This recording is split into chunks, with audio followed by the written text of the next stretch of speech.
सोचने से कहाँ मिलते हैं तमन्नाओं के शहर, चलना भी जरूरी है मंजिल को पाने के लिए। Hello friends, this is Girijesh Kumar Mal and you are watching English Gurukul. Friends, यदि किसी को ये पूर्वाभास हो जाए या एहसास हो जाए कि उसकी जिंदगी के कुछ चंद लम्हा ही बचे हैं, तो कल्पना करिए उसके अंदर कौन सी भावना आएगी, कैसे कैसे विचार आएंगे, उसकी जिंदगी कितनी नीरस हो जाएगी, जीवन की सारी सजीवता, रौनकता कैसे गायब हो जाएगी। ये सारी फीलिंग्स आज हम जानेंगे इंटरमीडिएट इंग्लिश के पोएट्री सेक्शन में पीबी शैली द्वारा कंपोज की गई पोयम अ लेमेंट, जिसमें कवि ने अपनी भावनाओं को बहुत ही संक्षिप्त में व्यक्त किया है। इस पूरी कविता को मैं दोनों लैंग्वेज में, हिंदी में भी और इंग्लिश में भी एक्सप्लेन करके बताऊंगा। बस आप मेरे साथ शुरू से लेकर के लास्ट तक बने रहिए। तो let us start the poem a lament. तो friends, before starting the poem I would like to introduce about the poet PB Shelley. P.B. Shelley was born in Sussex in 1792 and he studied in Eton and Oxford. He was the son of a wealthy English baronet. He passed a melancholy life. His poems are charged with high-soaring imagination.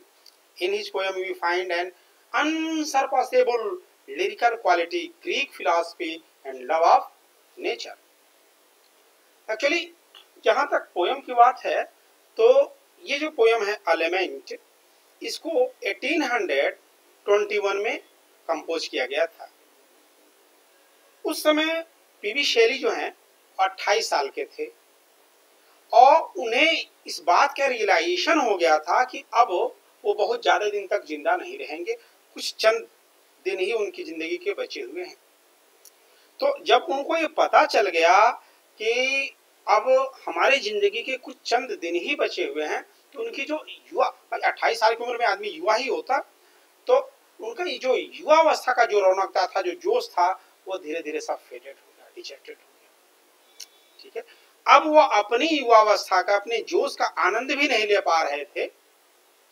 तो उन्हें यह महसूस हो रहा था कि जिस प्रकार एक वृद्ध व्यक्ति असहाय होता है, उसी प्रकार वो अपने युवावस्था में निराशा के कारण असहाय महसूस कर रहे हैं। लेकिन इन सब के बावजूद the music of the poem represents the dreams of Shelley's lyrical powers. Actually lament कविता जो है, ये पीबी शैली की अत्यंत दुख भरी कविताओं में से एक है। कविता का प्रत्येक शब्द पश्चाताप तथा निराशा की अवर्णनीय भावना से परिपूर्ण है। वो कल्पना करता है कि वह समय के अंतिम सीढ़ी पे खड़ा है। वो अपने बीते हुए जीवन को एक निर्बल हृदय से देखता है और अनुभव करता है कि इस संसार में उसके आने वाले जो दिन हैं, वो गिने चुने बचे हुए हैं। वह दुखी होता है कि उसकी जवानी की स्फूर्ति और जीवन की जो खुशियां हैं, अब लौटकर उसके पास वापस नहीं आएंगी। अब उसके 24 घंटे नीरस और आनंद रहित। वह अब प्रकृति के सौंदर्य का आनंद प्राप्त करने के अब लायक भी नहीं बचा है। तो in this way you can say that A Lament is a most pathetic poem of Shelley. Every word of the poem is charged with the indescribable feelings of regret and disappointment. He imagines that he is standing on the last stage, last step of life, last step of time, you can say. He looks on his past life with a faint heart and feels that his days are numbered in this world. He regrets that his youthful vigor and joys of life will not return to him anymore. Now his days or nights are dull and joyless. He is incapable of enjoying the beauties of nature. अब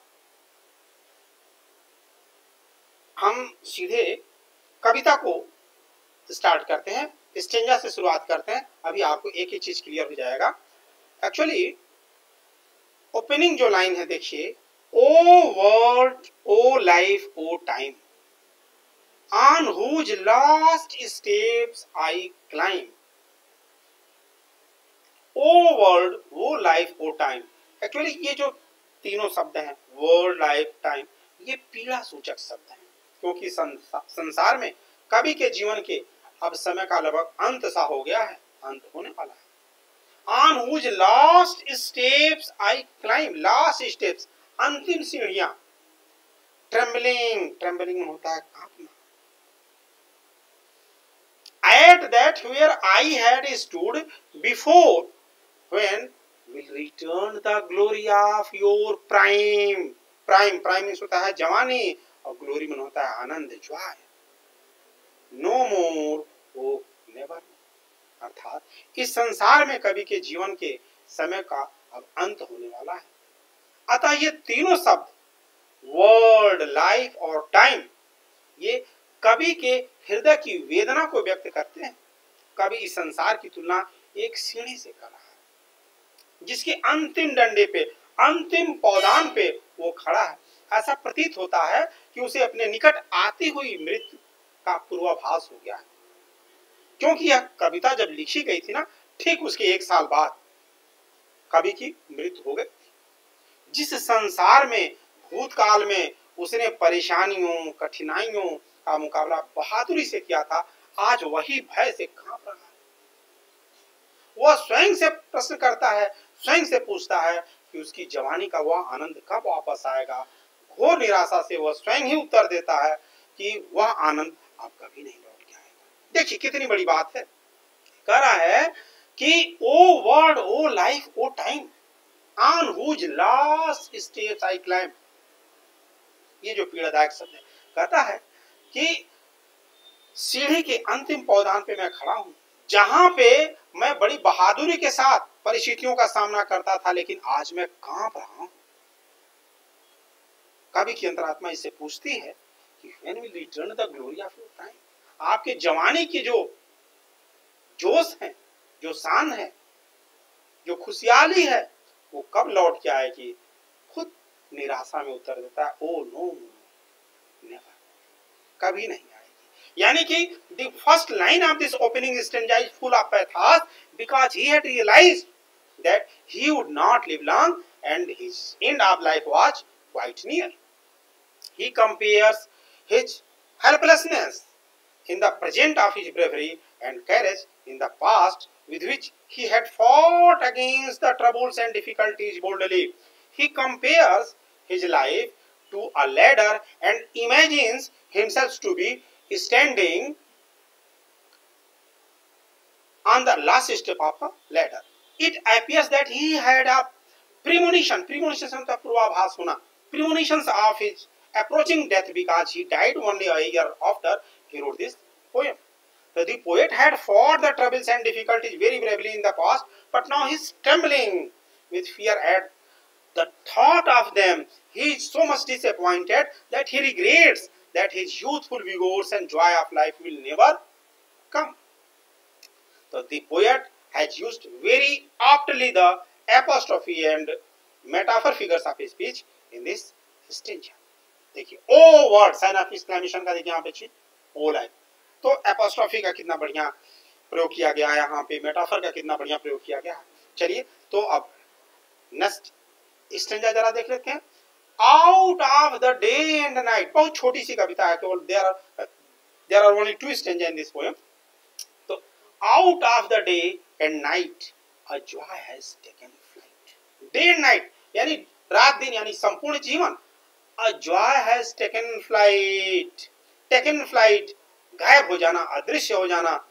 Fresh spring and summer, स्वच्छ वसंत ऋतु, ताज ग्रीष्म, and winter whole, होता है पाला, white frost जिसको बोलते हैं। Move my faint हृदय, faint होता है weak, दुर्बल, with grief but with delight, delight होता है आनंद, खुशियां।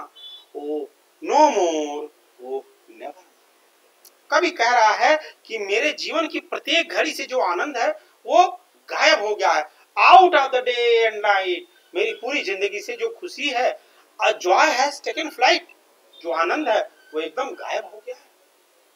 सुंदर वसंत ऋतु, गर्मी का मौसम, जाड़े की ऋतु, ये सब सफेद पाला अर्थात एकदम दुख में बदल गया है।